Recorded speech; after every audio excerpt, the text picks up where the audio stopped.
سلام، به جلسه چهارم فصل اول آموزش سوداگری مالی خوش آمدید. در این جلسه ما روی روش ها یا طریقه های ثبت معاملات در سیستم حسابداری صحبت میکنیم. در حسابداری مالی دو طریقه یا روش به خاطر ثبت معاملات وجود دارد. یک طریقه نقدی، دو طریقه بعدی یا تعهدی که طریقه نقدی را اصطلاح انگلیسی ما کش بیس میگیم و طریقه بعدی یا تعهدی را اکروال بیس میگیم. در طریقه نقدی معاملات چی وقت ثبت میشه؟ معاملات به شکل نقد صورت بگیره ثبت میشه، در غیر از او ثبت نمیشه. یعنی ای که هر زمان عواید نقداً دریافت گردد و مصارف نقداً پرداخت گردد ثبت میشه، در غیر از اون هیچ معامله ثبت نمیشه. مثال در اول اکتبر سال 2021 میلادی شرکت خدمات مشورتی تجارتی ملکیا به مشتری خود خدمات ارائه میکنند و مشتری هم مبلغ 10,000 افغانی را نقداً پرداخت میکنند. به او خاطر آن ضروری است که ما ثبت بکنیم، یعنی پول نقد ما دبیت میشه مبلغ 10,000 افغانی و عواید ما کردیت میشه مبلغ 10,000 افغانی. یعنی ما عواید خود چون نقداً دریافت کردیم، به او خاطر ما معامله خود ثبت سیستم میکنیم. یعنی به این شکل پول نقد 10,000 افغانی و عواید مبلغ 10,000 افغانی کردیت شده. یعنی تا زمانی که پول نقداً دریافت نشده باشه و نقداً پرداخت نشده باشه، هیچ معامله در تحت روش نقدی ثبت نمیشه. در طریقه بعدی یا تعهدی یا اکروال بیس، معاملات زمانی که اتفاق میفته شناسایی شده و ثبت سیستم میگردد. یعنی تا زمانی که معامله اتفاق نافتاده باشه هیچ معامله ثبت نمیشه، صرف نظر از این که آیا پول دریافت شده نشده، پول پرداخت شده نشده، به این سیستم هیچ ربطی نداره. یعنی ربطی به دریافت و پرداخت پول نداره. زمانی که یک معامله اتفاق میفته خلق میشه، ما باید شناسایی بکنیم که مربوط کدام دوره مالی میشه، مربوط کدام تاریخ میشه. باید شناسایی شده به مو تاریخ که اتفاق افتاده باید ثبت شود. مثال در اول اکتبر سال 2021 شرکت خدمات مشورتی تجارتی ملکیا به مشتری خود با مبلغ 10,000 افغانی خدمات خود ارائه میکنه.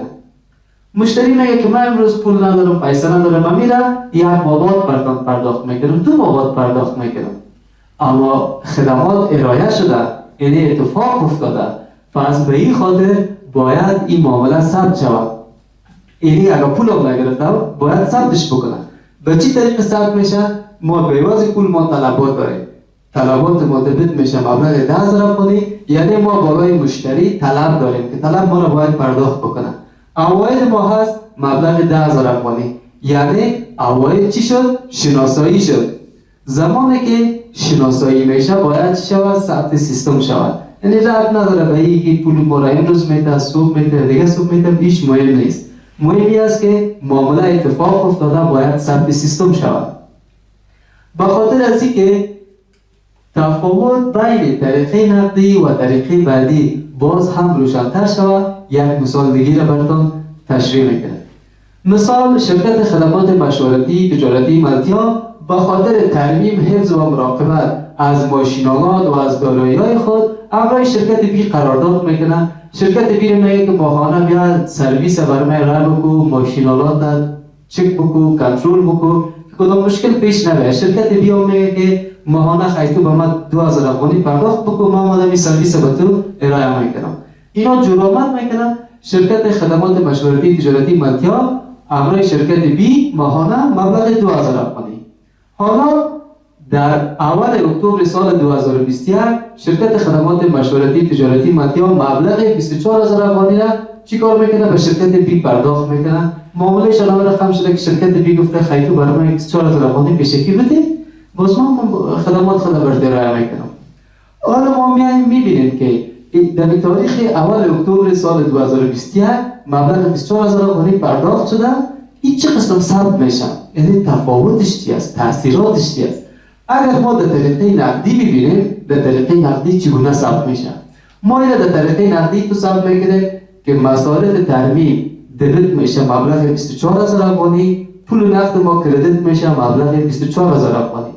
یعنی در طریقه نقدی همه قسم است که هر زمان گفتیم که پرداخت شود پول نقد یا دریافت شود باید ثبت سیستم شود. به اون خاطر ما این ثبت سیستم کنیم چون نقداً پرداخت شد. در طریقه تعهدی یا طریقه بعدی یا اپرووال بیس ما چگونه ثبت میکنیم؟ در طریقه تعهدی ما نمیگیم که مصارف ترمیم، ما میگیم که پیش پرداخت ما اینو پیشکی پرداخت کنیم. معلوم نیست که شرکت بی به ما خدمات خود ارائه میکنن یا نمیکنن. اگر خدمات خود ارائه کرد خب پول مربوط شرکت بی میشه، اگر خدمات ارائه نکرد پول ما را باید پس بدن. به اون خاطر ما چیکار میکنیم؟ پیش پرداخت ها دبیت میکنیم میره چند 24000 افغانی. پول نقد ما چون کم شده ما پول نقد برای شدیم، به اون خاطر پول نقد ما کم میشه چند 24000 افغانی. یعنی دبیت پیش پرداخت ها 24000 افغانی، پول نقد ما کردیت چند 24000 افغانی. در خط مثال حالا سال ختم شد، میبینیم که تفاوت بین طریقه نقدی و طریقه بعدی چی است.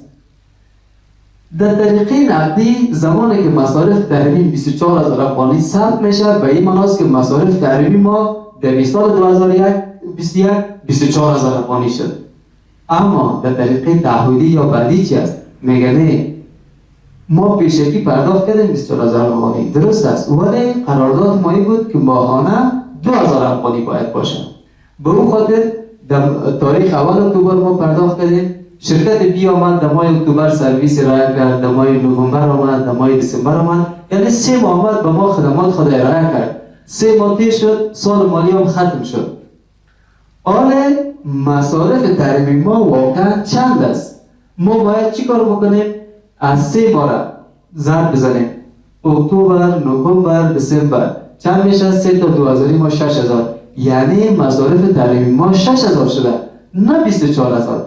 به اون خاطر در خط مثال نیاز به تعدیل یا اصلاح یا اجستینگ است که ما حسابات خود باید اجست بکنیم. به این خاطر ما مصارف ترمیم خود اصلاح میکنیم که دبیت مصارف ترمیم 6000 افغانی، پیش پرداخت های ما کردیم مبلغ 6000 افغانی. یعنی تحت سیستم یا طریقه تعهدی مصارف ترمیم ما چند است؟ 6000. ولی در طریقه نقدی مصارف ترمیم ما است 24000. در حالی که دقیق ترین روش کدام روش است؟ روش تعهدی است که به شکل بسیار دقیق عواید و مصارف ما ثبت میشن. اگر ما مصارف ترمیم خود 24000 افغانی ثبت بکنیم به این معنی است که اشتباه است. کل 24000 خود در 3 ماه ما مصرف نکردیم. شرکت 20 سال آینده به ما خدمات ارائه میکنه، ما برش پول نمیدیم. به اون خاطر ما اجستینگ میکنیم یا تعدیل میکنیم که مصارف و عواید ما بسیار به شکل دقیقش ثبت شود. و این تحت کدام روش امکان پذیر است؟ تحت روش تعهدی. یعنی تحت روش تعهدی مصارف ما 6000 است و تحت روش نقدی مصارف ما چند است؟ 24000. حالا شما میفهمید که بین 24000 و 6000 18000 افغانی تفاوت وجود دارد. پیش پرداخت های ما یک دفعه دبیت شده 24000 افزایش یافتن، زیاد شدن و دفعه دیگر پیش پرداخت های ما 6000 افغانی کردیت شده، یعنی کم شدن. به اون خاطر پیش پرداخت های ما باز هم 18000 مانده، یعنی 18000 افغانی دیگر مربوط سال آینده میشه، نه مربوط امسال. به اون خاطر در طریقه تعهدی ما گفتیم که معاملات زمانی که اتفاق میفتد شناسایی شده ثبت سیستم شد. یعنی شناسایی چی زمان؟ ما داخل سال شناسایی کردیم که مصارف ترمیم ما چند است در حقیقت، یعنی با واقعیت مصارف ترمیم ما 6000 است. ما مصارف ترمیم خود 6000 شناسایی کردیم، حالا ما ثبتش میگه. به اون خاطر ما مصارف خود ثبت کردیم مبلغ چند؟ مبلغ 6000 افغانی و 18000 افغانی دیگه که میمونه این مربوط دوره بعدی است، مربوط سال بعدی میشه. ما سال بعدی را در مصارف خود درج میکنیم در صورتی که شرکت بی خدمات خود ارائه بکنه. اگر شرکت بی خدمات خود ارائه نکرد سال آینده مجبور است، مکلف است که به ما 18000 افغانی را دوباره مسترد بکنه یا باز پرداخت بکنه. دوستان عزیز، این بود طریقه های نقدی و بعدی که در حسابداری مالی ما آموزش میبینیم و از این به بعد تمامی درسایی که ما پیش میریم کلش ما به طریقه بعدی یا تعهدی پیش میریم. یک چیز شما در نظر داشته باشید که در هر جایی که هستید، در هر کشوری که می باشه، این رو شما باید بفهمید که کدام شرکت ها مکلف است که از طریق نقدی پیش برند و کدام شرکت ها مکلف است که از طریق تعهدی یا بعدی پیش برند. مثال در افغانستان در قانون مالیات بر عایدات آمده شرکت هایی که انفرادی است او شرکت ها میتونه که از طریق نقدی تمامی گزارش های مالی خود ترتیب بکنه به روش چی؟ به روش نقدی. ولی شرکت های محدود المسئولیت شرکت ها اونا که به شکل شراکت هستند اونا مکلف هستند که گزارش های مالی خود یا راپورهای مالی خود به شکل تعهدی ترتیب بکنن نه نقدی. اونا اجازه ندارن که شکل نقدی پیش برن. به او خاطر ما این در ذهن خود می داشته باشیم که هر زمانی که در شروع دوره مالی یا در شروع سال مالی ما معاملات خود ثبت بکنیم از چی طریقی باید پیش بریم؟ از طریق نقدی یا از طریق بعدی. حالا یک موضوع دیگه هست که سرزو ما اشاره میکنیم که موضوع کدام موضوع است؟ موضوع ثبت معاملات است که این معاملات به چی شکل باید ثبت شود.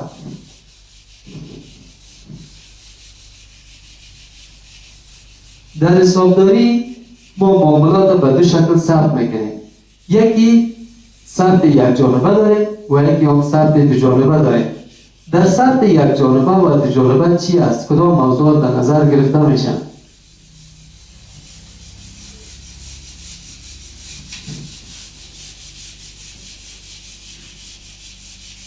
قبل از اینکه ثبت دو جانبه کش شود اختراع شود تمامی معاملات به شیوه یک جانبه ثبت میشن. یعنی ثبت دو جانبه اون زمان امکان پذیر نبود چون ثبت دو جانبه کشف نشده بود. حالا ما معاملات خود باید شناسایی بکنیم که به کدام روش باید ثبت شود. حالا فهمیدیم که ما به طریق نقدی پیش بریم یا به طریق بعدی. چی ما از طریق نقدی پیش بریم چی از طریق بعدی؟ تمامی معاملات باید به شکل دو جانبه ثبت شود. یعنی چی؟ یعنی این که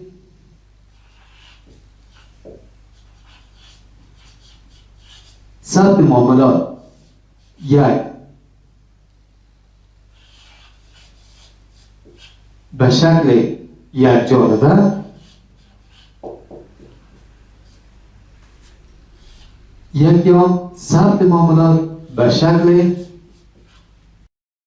دو جانبه هست.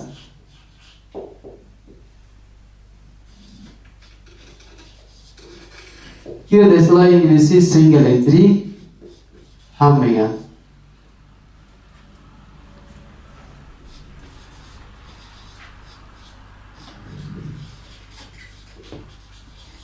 سینگل انتری بوک کیپینگ سیستم و شکل دو جانبه را ما میگیم که دبل انتری.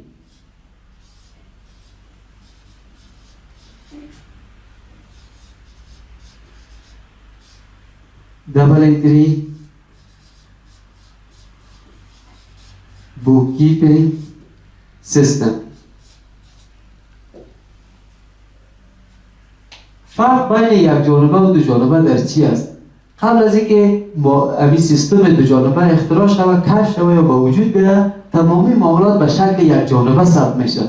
یعنی معامله یک طرف شناسایی میشد ثبت میشد و طرف دیگه معامله شناسایی نمیشد ثبت نمیشد. زمانی که شکل دو جانبه از معاملات پیدا شد کشف شد حالا از اون روز به بعد تمامی شرکت ها در سراسر دنیا در هر جایی که باشه مکلف هستند که تمامی معاملات خود به ثبت چی؟ به شکل دو جانبه باید ثبت بکنن. دو جانبه به چی معنی است؟ یعنی یک معامله مالی زمانی که ثبت میشه حدی اقل دو حساب باید متاثر شود. یک حساب باید دبیت شود و یک حساب باید کردیت شود. یعنی معاملات دو جانبه به این خاطر میگه که یک طرف دبیت میشه و یک طرف کردیت میشه. و این میگن که دبل انتری بوککیپینگ سیستم یعنی تمامی شرکت ها مسئول هستند مکلف هستند که معاملات خود به شکل دو جانبه به ثبت برسانند نه به شکل یک جانبه. جلسه چهارم ما جلسه امروزی اینجا به پایان میرسه. تا جلسه بعد خدایا رو مددگارتان. وقت خوش.